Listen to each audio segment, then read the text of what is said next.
விருப்பத்திற்கு வந்து கடந்த 11 ஆண்டுகளில் நம்முடைய பிரதமர் அவர்கள் 4 முறை ராமேஸ்வரத்துக்கு வந்திருக்கிறாங்க. 4 முறை பாருங்கள், ஒரு குட்டி தீவு 4 முறை வந்திருக்கிறாங்க. அந்த அளவுக்கு இந்த மண்ணின் மீது இருக்கக்கூடிய மதிப்பும் மரியாதையும் அதற்கு முக்கிய காரணமாக இருக்குது. இன்றைக்கி 8300 கோடி ரூபாய் மதிப்பு இருக்கக்கூடிய பணிகளை, முடித்த பணிகளை தமிழக மக்களுக்கு அர்ப்பணிச்சிருக்கிறாங்க. சில பணிகளுக்கு தொடக்க விழா நடத்தியிருக்கிறாங்க. அதுவும் குறிப்பாக நமக்கு தெரியும், பிரதமர் அவர்கள் இந்த நவராத்திரி இந்த நாட்களில் விரதத்தில் இருக்கிறாங்க. அந்த நேரத்திலும் கூட இந்த முடிக்கப்பட்ட திட்டத்திற்கெல்லாம் மரியாதை கொடுத்து ராம நவமி நாளில் 550 கோடி ரூபாய் மதிப்பில் கட்டப்பட்டிருக்கக்கூடிய வேர்ட்டிக்கல் லிஃப்ட், அந்த பாம்பன் பாலம், அதனுடைய திறப்பு விழா சிறப்பாக இன்றைக்கி நடத்தியிருக்கிறாங்க. ஏற்கனவே சொன்னது போல் 8300 கோடி ரூபாய் மதிப்பு இருக்கக்கூடிய திட்டங்களை நமக்கு அர்ப்பணிச்சிருக்கிறாங்க. அதே நேரத்தில் ராமேஸ்வரத்தில் கட்டுக்கடங்காத மக்கள் வெள்ளத்தில் அந்த கூட்டம் நடந்து முடிந்திருக்கிறது. பிரதமர் அவர்கள் சற்று நேரத்திற்கு முன்பு மதுரை விமான நிலையத்திலிருந்து டெல்லிக்கு கிளம்பியிருக்கிறாங்க. முதலாக கடந்த 4 ஆண்டுகளில் நம்ம பார்க்கிறோம். எனக்கு தெரிஞ்சு ரொம்ப நாளைக்கு பிறகு நம்முடைய பாரத பிரதமர் அவர்கள் பங்கேற்கக்கூடிய ஒரு நிகழ்வில் தமிழகத்தினுடைய முதலமைச்சர் அவர்கள் பங்கேற்காதது எங்களுக்கு உள்ளபடியே பெரிய வருத்தம். அதற்கு முதலமைச்சர் அவர்கள் சொல்லியிருக்கக்கூடிய காரணம் கூட ஏற்புடையது கிடையாது. பிரதமர் அவங்க வர்றாங்கன்னு தெரியும். அதுவும் பிப்ரவரி மாதத்திலிருந்தே பாம்பன் பாலம் திறப்பு விழாவிற்காக நாட்கள் குறிக்கிறாங்கன்னு நமக்கு தெரியும். மாநில அரசோடு பேசுகிறாங்கன்னு தெரியும். நமக்காக 8300 கோடி ரூபாய் மதிப்பு இருக்கக்கூடிய திட்டங்களை கொடுப்பதற்காக பிரதமர் இலங்கையிலிருந்து நேராக டெல்லிக்கு போகாமல் தமிழ்நாட்டுக்கு வந்திருக்கிறாங்க. அப்படி இருக்கும் பொழுது பிரதமரை வரவேற்க வேண்டியது மாநிலத்தினுடைய, நம்முடைய பிரதிநிதியாக இருக்கக்கூடிய முதல்வர் அவருடைய தலையாய கடமை. ஆனால் முதல்வர் அவர்கள் இதில் அரசியல் செய்து, ஏன்னா வெயில் ராமேஸ்வரத்தில் அதிகமாக இருக்குன்னு ஊட்டிக்கு போயிட்டார். ராமேஸ்வரத்தில் வெயில் 40 டிகிரின்னு எனக்கு நல்ல வெயில். அதனால் முதலமைச்சருக்கு வெயில் தாங்காதார். அதனால் நேராக வண்டியை ஊட்டிக்கு வர்றா அப்படின்னு சொல்லிட்டு ஊட்டி குளிரில் போய் பதமாக இருக்கலாம்னு அங்கே போயிட்டார். அதனால் இதை பாரதிய ஜனதா கட்சி நாங்கள் வன்மையாக கண்டிக்கின்றோம். ஏன்னா முதல்வர் தன்னுடைய கடமையை செய்ய இன்று தவறிவிட்டார். பிரதமருக்கு அவர் அந்த மரியாதையை கொடுத்துருக்கணும். நம்முடைய தமிழ்நாட்டிற்கு வந்த பிரதமர் தமிழக மக்களுக்காக இந்த பணிகளை செய்வதற்காக வந்திருக்கக்கூடிய பிரதமரை நம்முடைய முதல்வர் அவர்கள் அவமானப்படுத்தியிருக்கிறார். அதற்கு நம்முடைய முதல்வர் அவர்கள் மன்னிப்பு கேட்கணும், தமிழக மக்கள்கிட்ட மன்னிப்பு கேட்கணும். இது முதல். இரண்டாவது, ஊட்டியில் போய் உட்காந்துக்கிட்டு அங்கிருந்து அரசியல் பேசுகிறார். என்ன அரசியல்? இங்கே வந்திருக்கக்கூடிய பிரதமர் டீலிமிட்டேஷனை பற்றி பேசணும், தொகுதி மறுசீராய்வை பற்றி பிரதமர் பேசணும். பேசினீங்கன்னா பிரதமருடைய வண்டியை நான் டேக் ஆஃப் ஆகவே விட மாட்டேன் அப்படிங்கிற மாதிரி பேசிகிட்டு இருக்கார். முதல்வர் அவர்கள் நன்றாக உணர்ந்து கொள்ள வேண்டும். அவர் நடத்தக்கூடிய தொகுதி மறுசீரமைப்பு நாடகம் என்பதை தமிழக மக்கள் பார்த்து இது நாடகம் என்பதை முழுமையாக உணர்ந்து விட்டார்.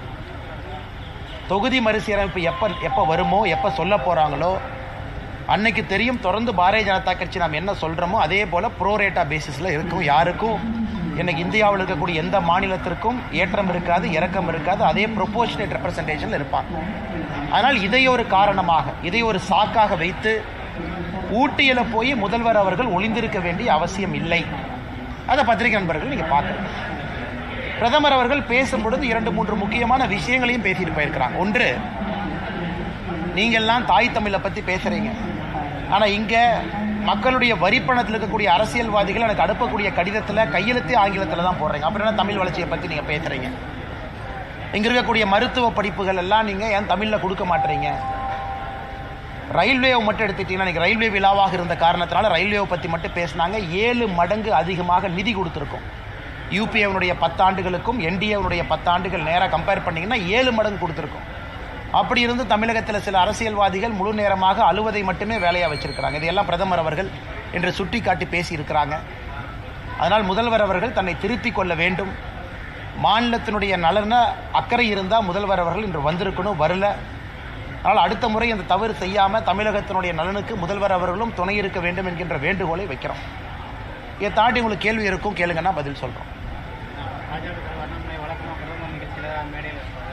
இது அரசு நிகழ்ச்சியிலாம் எப்படி நான் மேடையில் இருக்கணும்? அதனால் மேடைக்கு பின்புறத்தில் இருந்தேன், கோவிலில் இருந்தேன். பிரதமர் அவர்கள் அரசு நிகழ்வு இல்லாமல் எங்கெல்லாம் இருக்காங்களோ அங்கெல்லாம் இருந்தேன். இது வந்து அரசு நிகழ்வு, மக்கள் வரிப்பணத்தில் நடக்கக்கூடிய நிகழ்வு. அங்கே எனக்கு வேலை இல்லைங்கன்னா அதனால தான் நம்முடைய கட்சியிலிருந்து பிரதிநிதிகளாக இருக்கக்கூடிய ஐயா முருகன் அவர்கள் இருந்தாங்க.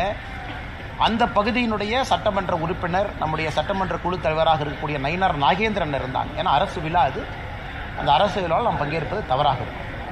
பாம்பன் பாலம் தொடங்கிய முதனாலே வந்து பழுதாயிருச்சுன்ற ஒரு தகவல் வந்து இறங்குறதுல சிக்கல் ஏற்பட்டிருக்கு அப்படின்னு சொல்லி சொன்னாங்க. யார் இறங்குறதுல? பாம்பன் பாலம் மேலே ஏறிட்டு கீழே இறங்குறது. ஆனால் முழுக்க இந்த பாம்பன் பாலம் என்பது நம்முடைய மேக் இன் இந்தியா திட்டத்தில், தொழில்நுட்பத்தில் கொண்டு வரப்பட்ட இந்த வெர்டிக்கல் லிஃப்ட் டெக்னாலஜி.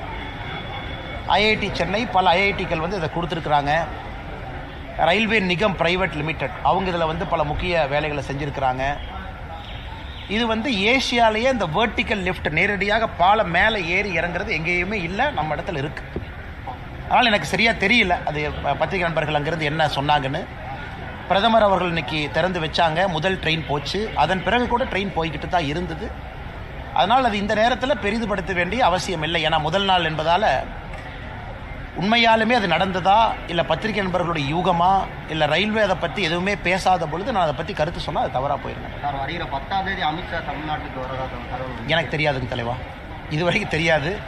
அந்த மாதிரி டூர் ப்ரோக்ராம் எதுவும் இல்லை. கட்சிக்கு அமித்ஷாஜி அவர்கள் அலுவலகத்திலிருந்து எந்த விதமான குறிப்பும் இது வரைக்கும் வரல.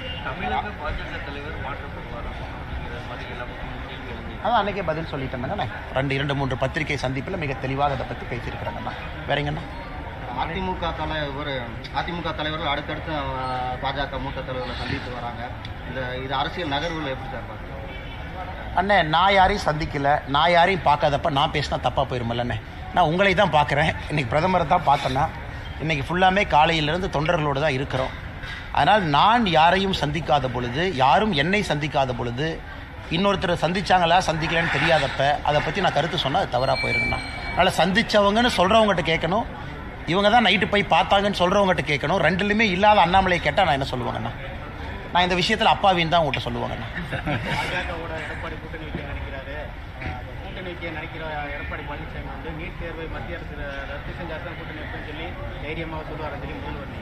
ஏன்னா திமுகவை வச்சு பிதுக்கி காங்கிரஸ் தான் அலையன்ஸ் ஃபார்ம் பண்ணாங்க. எப்படி?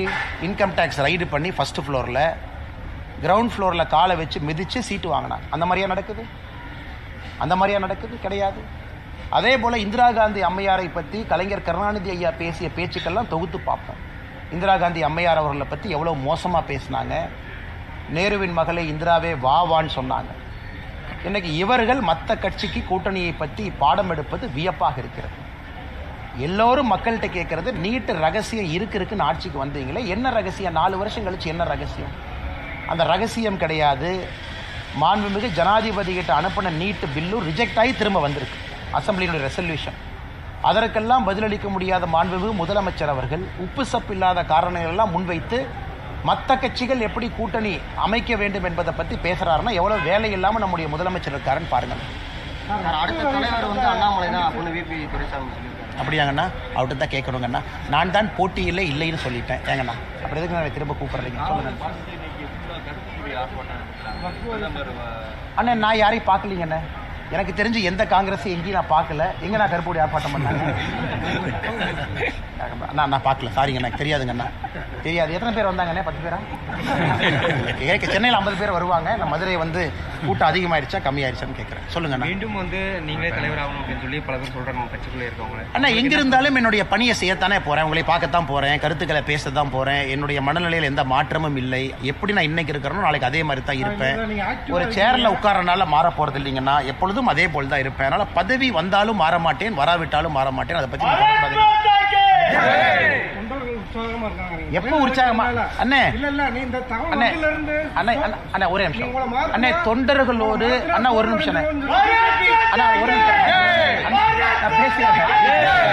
ஒரு நிமிஷம் அண்ணா, ஒரு கேட்ட கேள்விக்கு பதில். அண்ணா அண்ணா இந்த கட்சியில எல்லாருமே தொண்டர் தாங்கண்ணா. அப்பப்போ ஒரு தொண்டன் ஒரு பதவிக்கு போகிறான், மறுபடியும் அந்த தொண்டன் அந்த பதவியிலிருந்து தொண்டனா கீழே வந்துடுறான். அப்படித்தான் எல்லோரும் பார்க்கின்றோம். எங்களை பொறுத்தவரை எங்களுக்குள்ள எந்தவித வெறுப்பு வேறுபாடு கிடையாது. எங்கிருந்தாலும் அதே எனர்ஜியோட வேலை செய்வாங்க. ஆனா நீங்க எப்போ கூட இருப்பாங்க, நான் எங்கேயும் போயிட மாட்டாங்க, நீங்க கவலைப்படாதீங்க, நான் கூட தான் இருப்பேன். அண்ணே ஃப்ளைட்டை விட்டுறேன். பாப்பா பேசுவாங்க.